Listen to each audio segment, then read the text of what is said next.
വിശുദ്ധരോടൊപ്പം. March 30 വിശുദ്ധ John climax. Climax അഥവാ പരിപൂർണതയിലേക്കുള്ള ഗോവണി എന്ന വിശിഷ്ട ഗ്രന്ഥത്തിൻ്റെ കർത്താവ് എന്ന നിലയിലാണ് ക്ലൈമാക്സ് എന്ന നാമധേയം ജോണിനോട് ചേർന്നത്. 524 പലസ്തീനായിൽ ജനിച്ച ജോൺ 16-ാമത്തെ വയസ്സിൽ ലോകത്തെ ആർഭാടങ്ങൾ ത്യജിച്ച് സന്യാസം വരിക്കുകയും 22-ാമത്തെ വയസ്സിൽ സീനായ് മലയിൽ തപോജീവിതം മർട്ടിനിയൂസ് എന്ന സന്യാസിയുടെ ശിക്ഷണത്തിൽ തുടരുകയും ചെയ്തു.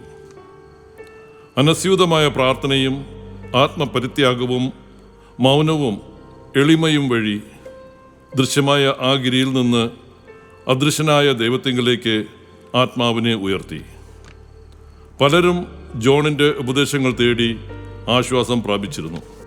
40 വർഷം പർണശാലയിൽ താമസിച്ച അദ്ദേഹം 75-ാമത്തെ വയസ്സിൽ സീനാമലയിലുള്ള സന്യാസികളുടെ ആപത്തായി തിരഞ്ഞെടുക്കപ്പെട്ടു. അനേകരുടെ ആവശ്യപ്രകാരം പരിപൂർണതയെപ്പറ്റി ഒരു ഗ്രന്ഥം എഴുതി. അതാണ് അദ്ദേഹത്തിൻ്റെ 2-ാമത്തെ പേരിന് കാരണമായ ക്ലൈമാക്സ് എന്ന ഗ്രന്ഥം. സ്ഥാനമാനങ്ങൾ വ്യഗ്രചിന്തകളിലേക്ക് മനസ്സിനെ ആനയിക്കുന്നുവെന്ന് കണ്ട് മരണത്തിന് സ്വല്പം മുമ്പ് അദ്ദേഹം സ്ഥാനമൊഴിഞ്ഞു, ധ്യാന നിരതനായി. 605 മാർച്ച് 30 അദ്ദേഹം ദിവംഗതനായി.